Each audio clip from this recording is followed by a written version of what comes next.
오늘도 성인 성서 연구의 자료로 나오신 여러분들을 주님의 이름으로 축복하고 환영합니다. 다 함께 기도하시고 하나님의 말씀을 공부하도록 하겠습니다. 참 좋으신 하나님 아버지, 오늘도 저희들에게 새날과 귀한 생명을 허락하여 주시니 감사를 드립니다. 하나님, 한 번밖에 살지 못하는 소중한 인생을 살아가고 있습니다. 하나님께 영광을 돌려드리며 하나님의 마음을 흐뭇하게 해드리는 존귀한 인생을 살게 하여 주옵소서. 더불어 살아가는 이웃들에게는 유익을 베풀며 선한 영향력을 끼치는 아름다운 인생을 살게 하여 주옵소서. 하나님을 사랑하고 이웃을 사랑하라고 우리에게 명하셨습니다. 그 명령에 순종하는 인생을 살게 하여 주시고 그렇게 살아갈 때에 우리의 심령에 하나님께서 주시는 기쁨과 보람과 만족이 충만할 수 있도록 차고 넘치는 은혜를 더하여 주옵소서. 하나님, 오늘도 저희들을 말씀의 자리로 인도하여 주시니 감사합니다. 이 시간 진리의 영이신 성령님을 초청하고 환영합니다. 하나님의 법에 기이한 내용들을 잘 깨달아하는 시간이 되게 하여 주시어서 하나님의 말씀이 우리의 삶 속에 힘과 능력으로 역사하는 체험이 있게 하여 주옵소서. 시작하는 시간입니다.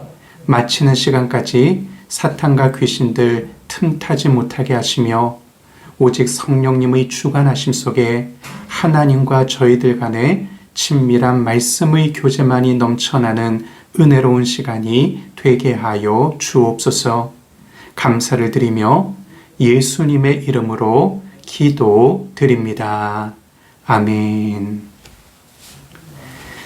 여러분, 지난 한 주간 잘 지내셨습니까? 오늘은 에스라 이야기 13번째 시간으로 하나님의 말씀을 함께 공부하겠습니다. 오늘은 에스라 8장 21절부터 30절까지의 내용을 가지고 함께 공부하도록 하겠습니다. 오늘 본문을 상세하게 살피기에 앞서서 오늘 본문의 대략적인 줄거리를 여러분들에게 말씀드리고 구체적인 내용을 살펴보도록 하겠습니다. 페르시아 제국에서 남유다로 떠날 2차 귀환자들이 다 모이게 되자 에스라는 아하와 강가에서 금식을 선포하고 무리들과 함께 기도하는 시간을 가지게 됩니다. 귀환자들의 안전과 소유물의 보존을 위해서 하나님께 평탄한 길을 간구하는 시간을 가지게 됩니다. 그리고 에스라는 제사장의 우두머리들 중에서 12명을 선택하여 예루살렘 성전으로 가지고 갈 예루살렘 성전에 바칠 은금과 각종 그릇들을 예루살렘 성전에 도착할 때까지 그들에게 잘 지키고 운반하는 임무를 이렇게 맡기게 됩니다. 이것이 오늘 본문의 줄거리인데 이것을 염두에 두고 본문을 살펴보도록 하겠습니다. 먼저 에스라 8장 21절부터 23절까지의 말씀을 제가 봉독하겠습니다. 그때에 내가 아하와 강가에서 금식을 선포하고 우리 하나님 앞에서 스스로 겸비하여 우리와 우리 어린아이와 모든 소유를 위하여 평탄한 길을 그에게 간구하였더니 이는 우리가 전에 왕에게 아뢰기를 우리 하나님의 손은 자기를 찾는 모든 자에게 선을 베푸시고 자기를 배반하는 모든 자에게는 권능과 진노를 내리신다 하였으므로 길에서 적군을 막고 우리를 도울 보병과 마병을 왕에게 구하기를 부끄러워하였음이라. 그러므로 우리가 이를 위하여 금식하며 우리 하나님께 간구하였더니 그의 응낙하심을 입었느니라. 아멘. 여러분, 에스라는 남유다로 귀환하기 전에 귀환자들과 함께 안전하고 평탄한 여정을 위해서 금식 기도를 하게 됩니다. 호위 군대의 도움 없이 약 5,000명가량의 민간인들이 많은 물자와 함께 4개월에 걸친 도보 여행을 해야 하는 상황이었습니다. 이러한 상황은 빈곤하고 치안이 불안전하던 그 시대에는 매우 위험한 상황이었습니다. 그래서 에스라와 무리들은 금식 기도를 통해 하나님의 도우심을 간절히 간구하는 시간을 가졌습니다. 그리고 그 응답으로 그들은 예루살렘에 무사히 도착하게 되었습니다. 오늘 본문에서 특별히 눈에 띄는 것은 에스라와 2차 귀환자들이 금식하며 하나님께 기도했다는 내용입니다. 이 시간에는 금식 기도에 관해서 잠시 살펴보도록 하겠습니다. 여러분, 몇 주 전에도 제가 한번 소개한 적이 있었는데 총신대학교에서 기독교 윤리학 교수로 사역하시는 이상원 목사님이 쓴 하나님 저랑 톡 하실래요? 라는 책이 있습니다. 청소년들이 고민하고 궁금해하는 신앙의 내용들에 대해서 질문을 받고 또 그 질문에 대해서 대답한 내용들을 함께 묶어서 책으로 쓴 내용입니다. 그런데 이 책에 금식 기도에 관한 내용이 있는데 이해하기 쉽게 설명이 되어 있어서 여러분들에게 좀 소개를 해드리고 싶습니다. 한번 잘 들어보시기 바랍니다. 어떤 학생이 질문했습니다. 기도 중에 금식 기도나 작정 기도 같은 게 있잖아요. 문득 평소에 하는 기도로는 안 되나 싶은 생각이 들었어요. 절박한 심정으로 기도한다는 건 알겠지만 굳이 밥을 먹지 않거나 시간을 정해놓고 기도한다는 건 떼쓰는 것 같기도 하고요. 꼭 그렇게 기도해야 할까요? 이렇게 어떤 청소년이 질문을 던졌습니다. 거기에 대해서 이제 교수님이 답변하시는 내용입니다. 이해를 돕기 위해 생활 속 이야기를 먼저 해보도록 하죠. 우리 친구는 부모님과 어떤 방식으로 대화를 하나요? 아마 아빠, 엄마와 대화하는 시간이라고 특별히 따로 시간을 정해놓고 대화하지는 않을 거예요. 그냥 항상 함께 지내면서 식사 시간에 잠자리에 들기 전에 거실에 앉아서 쉴 때처럼 자연스럽게 시간 나는 대로 대화를 하겠지요. 만약 부모님과 멀리 떨어져 있게 되면 생각날 때나 필요할 때마다 틈틈이 전화를 해서 이야기를 나눌 거예요. 특별한 일이 있지 않다면 우리는 일상에서 이런 방법으로 부모님과 대화를 나누죠. 그러나 우리가 혼자 결정하기 어렵고 부모님의 특별한 도움이 필요한 경우에는 부모님과 대화하는 방식도 달라지겠죠? 예를 들어 진로를 정하는 것과 같은 중요한 결정을 해야 할 때나 몸에 질병이 발견되어 치료를 해야 할 때와 같이 위중한 사안이 생겼을 때에는 부모님과 따로 시간을 내어서 진지하고 심각하게 대화를 하게 되죠. 이런 원리를 하나님과 나와의 관계에도 적용할 수 있어요. 평소에 큰일이 없을 때에는 평상시 마음으로 기도하는 것만으로도 충분하다고 느낄 수 있어요. 하지만 삶이 항상 잔잔한 강물처럼 흐르지는 않죠. 때때로 비상 상황 같은 상황을 만나게 됩니다. 그럴 때에는 하나님의 도우심과 인도하심이 필요하게 되고 그것을 위해서 하나님과 특별한 대화를 나누게 되죠. 예수님은 인류를 구원할 엄청나게 중대한 일을 앞두고 평상시에 하는 기도만으로는 이 큰 일을 수행할 수 없다는 것을 아셨죠. 그래서 40일간 금식 기도하는 특별한 시간을 가지셨어요. 그렇게 기도하신 후 예수님은 인류의 무거운 죄를 대신 지시고 십자가 위에서 죽으시는 순종의 모습을 보이셨고요. 자, 예수님도 이렇게 기도하셨는데 우리가 평소에 하는 일상적인 기도로 만족해서는 안 되겠죠? 물론 기도는 평소에 늘 마음으로 하나님을 생각하면서 잔잔하게 또 끊임없이 해야 해요.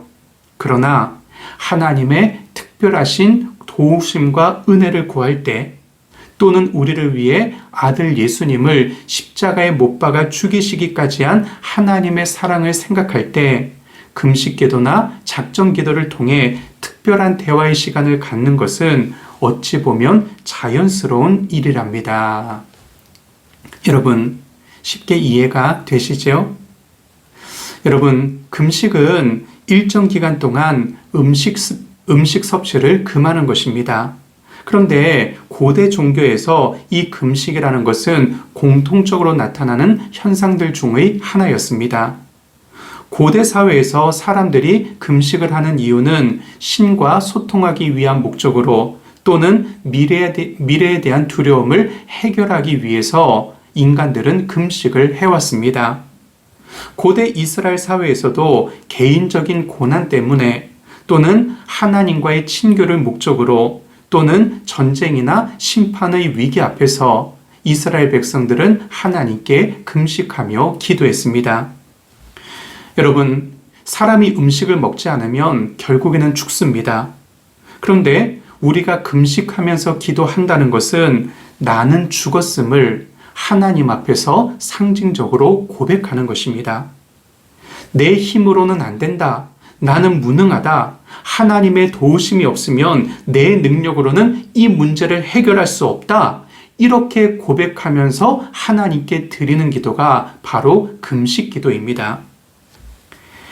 제가 며칠 전에 이 시대의 선지자라는 별명을 가진 에이든 윌슨 토저 목사님이 쓴 주의 사자가 앞서 인도하신다라는 책을 읽었습니다. 그런데 그 책에 토저 목사님이 목회하시던 교회의 한 교인에게서 일어났던 아주 극적인 사건이 이렇게 소개가 되어 있는데 그 이야기가 이 금식 기도와 관련이 되는 내용이라서 여러분들에게도 한번 들려드리고 싶습니다. 귀담아 들어보시기 바랍니다. 패트릭은 최고급 호텔에서 주방장으로 일했다. 그와 그의 아내에게는 20대의 아들 로렌스가 있었는데 그 젊은이는 태어날 때부터 걷지 못했다. 패트릭은 하나님이 아들을 고쳐주실 것이라고 믿었지만 그분은 고쳐주지 않으셨다. 어느 날 그는 하나님께 제 아들이 치료될 때까지는 아무것도 먹지 않겠습니다 라고 말씀드렸다. 그것을 한 그의 아내가 그에게 패트릭, 그것이 지혜로운 방법이라고 생각해요? 라고 물었을 때 그는 하나님과 내게 맡겨줘요 라고 대답했다. 그리고 그는 출근했다. 첫 번째 날은 그렇게 힘들지 않았다. 두 번째 날과 세 번째 날은 정말 힘들었다. 상류층이 드나드는 고급 레스토랑에서 상류층 손님들이 먹을 환상적인 음식을 접시에 담고 있었으니 얼마나 힘들었겠는가. 하지만 그래도 계속 버티며 아내에게 로렌스가 고침을 받을 때까지 나는 금식해요. 하나님을 의지하는 것입니다. 라고 말했다. 어느 날 아침 그는 방안을 꽉 채우는 것 같은 아내의 비명소리를 들었다. 아내가 있는 방 안으로 뛰어들어가 무슨 일이요? 라고 물었을 때 아내는 보세요, 보세요 라고 대답했다. 로렌스가 완전히 고침을 받아 온 방을 뛰어다니고 있었다. 지금 나는 모든 사람이 패트릭처럼 해야 한다고 말하려는 것이 아니다. 그렇게까지 하고 싶은 생각은 없다. 단지 나는 그 누구에게서도 도움을 받을 수 없었던 그 소박한 마음의 소유자를 위해 하나님께서 큰 일을 행하셨다라고 말하고 싶을 뿐이다. 여러분, 금식 기도를 한다고 해서 모든 사람들이 자기가 소원하는 그 내용대로 응답을 받는 것은 아닙니다. 그러나 이 금식 기도는 성경이 우리에게 말씀하고 있는 내용이고 많은 믿음의 사람들이 큰 유익을 얻기도 한 기도의 방법입니다. 그러므로 우리는 인생의 어려운 순간에 또는 삶의 특별한 문제들을 놓고 금식하며 기도하는 것이 하나님을 향한 우리 믿음의 표현이라는 것을 알아야 할 것입니다. 그리고 하나님을 향한 이러한 믿음을 가지고 우리가 금식하며 기도할 때 하나님께서 우리에게 좋은 것들로 응답해 주시는 경우를 경험하게 될 것입니다. 그런데 여러분, 우리가 에스라의 금식 기도를 통해서 배울 수 있는 중요한 영적 교훈 중에 하나는 에스라가 금식하며 기도한 이유가 자기 자신만을 위해서가 아니라 공동체의 복된 미래를 위해서 기도했다는 사실입니다. 에스라가 금식하며 간구한 가장 중요한 이유는 우리라는 민족 공동체를 위해서였습니다. 우리는 이것을 간과해서는 안 될 것입니다. 여러분, 오늘 본문에 반복해서 등장하는 중요한 단어 중에 하나가 바로 우리라는 단어입니다. 에스라의 금식 기도의 동기는 단순히 개인의 사사로운 목적과 이익 때문이 아니었습니다. 에스라가 금식하며 기도한 이유는 민족 공동체의 유익을 위해서였습니다. 그리고 이러한 정신은 예수님께서 주기도를 우리에게 가르쳐 주시면서 우리에게 알려주신 기도에 대한 교훈이기도 합니다. 여러분, 사사로운 개인의 목적, 다시 말해 나 혼자 잘 먹고 나 혼자 잘 사는 인생을 위해서가 아니라 우리가 함께 잘 먹고 함께 잘 살고 함께 승리하는 인생을 살아가기 위해서 공동체와 민족을 위해서 금식하며 기도하는 것이 하나님 앞에서 바른 기도가 된다는 것입니다. 여러분, 성경은 우리가 하나님께 열심히 기도하는데도 불구하고 기도 응답을 받지 못하는 이유가 무엇인지를 우리에게 가르쳐 주고 있습니다. 야고보서 4장 3절 말씀입니다. 구하여도 받지 못함은 정욕으로 쓰려고 잘못 구하기 때문이라. 여러분, 하나님은 우리가 우리의 정욕을 위해서, 다시 말해 우리만을 위해서 기도하는 것이 아니라 내가 속한 공동체와 민족을 위해서 기도하는 것, 내가 속한 공동체와 민족을 위해서 금식하며 기도하는 것을 하나님께서는 기쁘게 여기신다는 것입니다. 여러분, 특별히 구약 성경을 보면 이 금식에 대한 개념이 좀 더 넓게 확장되는 것을 우리가 확인할 수 있습니다. 제가 구약 성경 이사야 58장 6절과 7절 말씀을 쉬운 성경으로 한번 읽어보겠습니다.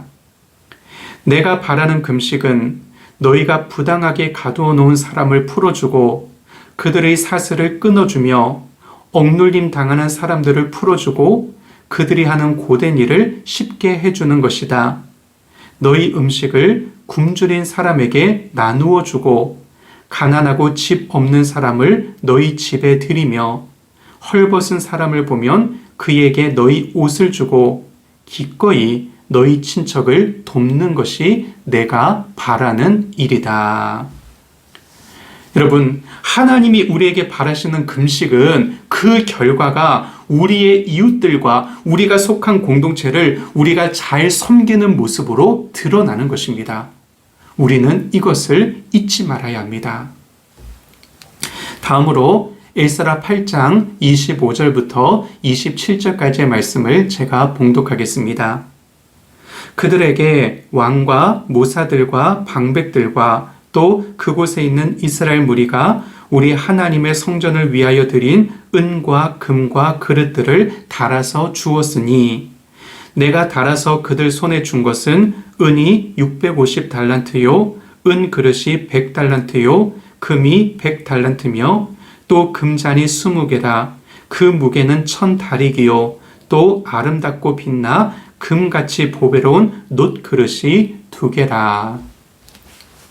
여러분, 방금 읽은 구절들은 귀한 자들이 귀환할 때 가지고 간, 다시 말해 예루살렘 성전에 바칠 각종 물품들의 목록을 우리에게 알려주고 있습니다. 이 성전 예물들은 페르시아 왕과 페르시아 모사들과 페르시아 방백들이 하나님께 드린 것이고 또 일부는 페르시아 제국에 남아있던 남유다 백성들이 예루살렘 성전을 위해서 헌금한 것들이었습니다. 그런데 여러분, 페르시아 왕과 관리들이 예루살렘 성전에 드렸던 은 650달란트와 은그릇 100달란트와 금 100달란트와 1000다리 무게의 금잔 20개와 놋그릇 2개는 엄청난 가치를 지닌 예물들이었습니다. 은 650달란트는 은 22톤이며 금 100달란트는 3.4톤이고 1000다리 무게의 금잔 20개는 168g에 해당하는 물품이었습니다. 여러분, 이것을 오늘날 시세로 환산해 보면 은이 약 15억 원이고 금은 약 1900억 원에 해당됩니다. 금과 은을 합치면 약 1915억 원의 가치가 되는 물품들을 이 귀환 자들이 예루살렘 성전으로 가지고 가게 된 것입니다. 그래서 그 클라인스라는 신학자는 이 페르시아의 왕과 방백들이 하나님께 드린 이 예물이 페르시아 노동자 10만 명에서 50만 명이 1년 동안 일해야지 벌 수 있는 수입의 총합이라고 그렇게 우리에게 알려주고 있습니다. 다시 말해 2차 귀환자들은 엄청난 양의 엄청난 값비싼 예물들을 가지고 지금 예루살렘으로 귀환하고 있는 것입니다. 여러분, 이것을 염두에 두시고 그 다음 부분들을 계속해서 살펴보겠습니다. 에스라 8장 24절과 28절, 29절 말씀을 제가 봉독하겠습니다. 그때에 내가 제사장의 우두머리들 중 12명, 곧 세레랴와 하사랴와 그의 형제 10명을 따로 세우고 내가 그들에게 이르되 너희는 여호와께 거룩한 자요 또 이 그릇들도 거룩하고 그 은과 금은 너희 조상들의 하나님 여호와께 즐거이 드린 예물이니 너희는 예루살렘 여호와의 성전 골방에 이르러 제사장들과 레위 사람의 우두머리들과 이스라엘의 족장들 앞에서 이 그릇을 달기까지 삼가 지키라. 여러분, 특별히 선택된 12명의 제사장들과 레위 사람들에게 에스라는 그들이 여호와께 거룩한 자들이라고 그렇게 이야기하고 또 그들이 운반해야 될 이 예물들 또한 거룩한 것이라고 힘주어서 강조하고 있습니다. 여러분, 구약 성경에 의하면 하나님은 거룩한 분이시기 때문에 하나님께 드려진 사람들도 거룩하고 또 하나님께 드려진 물건들도 거룩하다라고 표현하고 있습니다. 예를 들면 제사장이나 레위 사람들이나 성막이나 성막에서 사용되는 모든 물품들은 하나님 앞에서 거룩한 것이라고 그렇게 표현되어 있습니다. 이와 동일한 맥락에서 이제 예루살렘 성전에 드릴 이 예물들을 전달하는 제사장들과 레위 사람들은 하나님 앞에서 거룩한 사람들이요, 이들이 운반하는 이 헌금들과 또 성전에 드릴 그릇들 모두 거룩한 것들이라고 에스라가 강조해서 이야기하고 있습니다. 그런데 여러분, 에스라가 이 페르시아 제국을 떠나서 예루살렘까지 4개월이라는 긴 대장정을 시작해야 될 예물 전달자들에게 너희는 지금 여호와 앞에서 거룩한 자들이다, 이것을 특별히 강조하는 이유가 무엇일까요? 여기에는 에스라의 또 다른 의도가 숨어 있습니다. 예루살렘 성전을 향해 긴 행군을 시작해야 될 자들에게 너희는 여호와께 거룩한 자들이다, 이렇게 에스라가 공포한 이유는 이들이 맡은 일이 거룩한 사역이기 때문이기도 했지만 이들이 생전에 보지도 못했고 소유할 수도 없었던 엄청난 양의 보물을 운반하는 동안에 이들이 탐욕에 빠지지 않도록 그들의 마음을 지켜주기 위해서 너희들은 하나님 앞에서 거룩한 사람들이다, 이렇게 에스라가 강조하고 있는 것입니다. 여러분, 여호수아서에 나오는 아간의 이야기나 사도행전에 나오는 아나니아와 삽비라 이야기에서 알 수 있듯이 하나님의 백성이라도 또 하나님의 말씀으로 경고를 받아도 돈과 물질에 대한 탐욕 때문에 죄의 유혹에 쉽게 넘어갈 수 있는 것이 우리 인간입니다.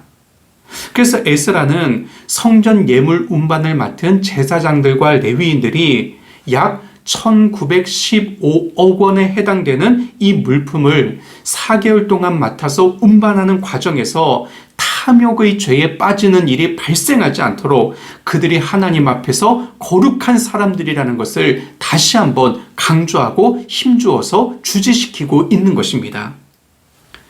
여러분, 때때로 우리는 교회의 목회자들이나 교회의 중직자들인 장로나 권사 또는 교회의 재정사역을 맡은 사람들이 재정 문제를 일으키는 일들을 이렇게 볼 때가 있습니다. 그리고 이런 재정 사고가 교회 전체에 알려지거나 교회 밖 사람들에게까지도 알려져서 교인들을 시험에 들게 하거나 사회로부터 지탄받는 일들을 종종 목격할 때가 있습니다. 정말로 안타까운 일들입니다. 여러분, 그만큼 돈의 유혹은 강한 것입니다. 그러므로 우리는 교회 안에서 재정사고가 발생하지 않도록 위에서 기도해야 할 것입니다. 교회의 재정에 관여하는 자들이 탐욕에 빠지지 않도록, 또한 하나님께 드린 교회의 헌금이 하나님께서 기뻐하시는 사역에 아름답게 사용될 수 있게 해달라고 우리는 교회의 재정과 그 재정에 관여하는 자들을 위해서 함께 기도해야 할 것입니다. 다음으로 한 가지만 더 살펴보도록 하겠습니다. 여러분, 오늘 본문을 통해서 그 2차 귀환을 주도했던 에스라와 3차 귀환을 주도했던 이 느헤미야의 차이점을 좀 발견할 수 있습니다. 먼저 에스라 8장 21절부터 23절까지의 말씀을 제가 봉독해 보겠습니다.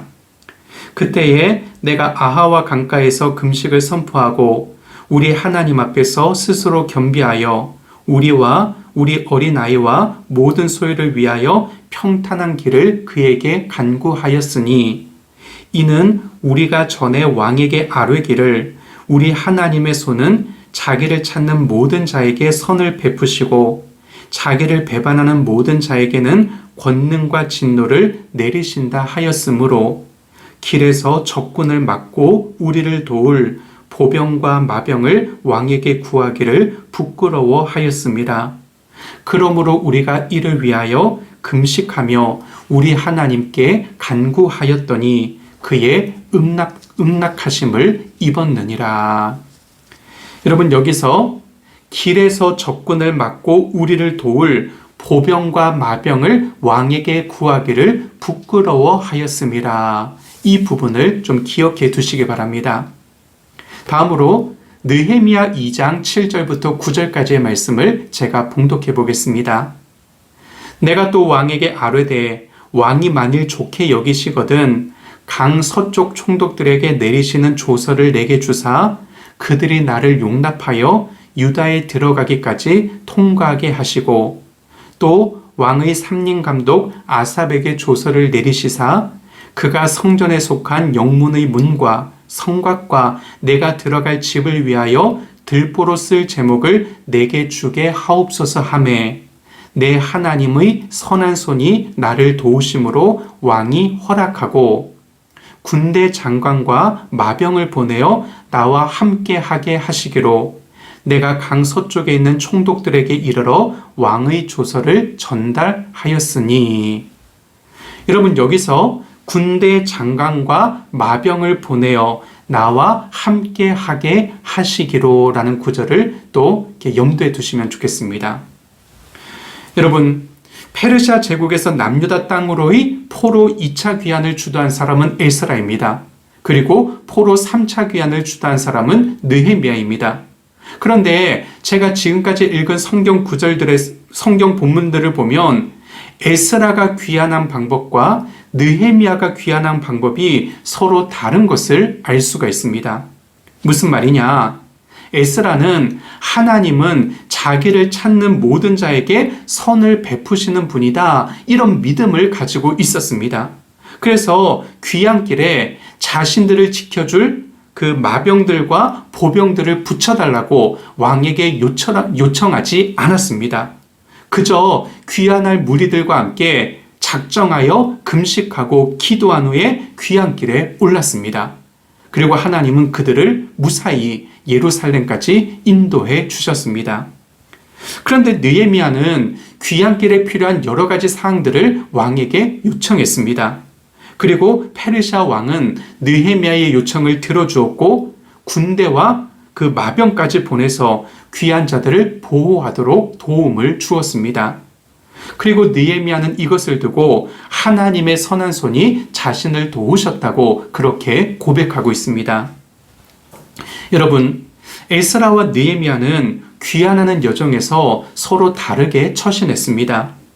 그러나 그들 모두 하나님을 향한 믿음을 가지고 그 귀환을 주도했고 하나님의 도우심을 내가 힘입었다고 그렇게 고백하고 있습니다. 여러분, 여기서 우리는 귀환하는 무리들을 보호해주는 왕의 군대의 도움을 받았느냐 아니면 안 받았느냐, 이것을 가지고 두 사람의 신앙을 평가해서는 안 될 것입니다. 여러분, 예를 들어서 에스라와 비슷한 성향을 가지고 있는 사람은 느헤미야와 같은 사람을 보면서 하나님께 기도하면 되지 믿음이 없어서 사람에게 도움을 요청하냐? 왜 세상적인 방법을 사용하냐? 그렇게 비난할 가능성이 있습니다. 그러나 그렇게 하면 안 되는 것입니다.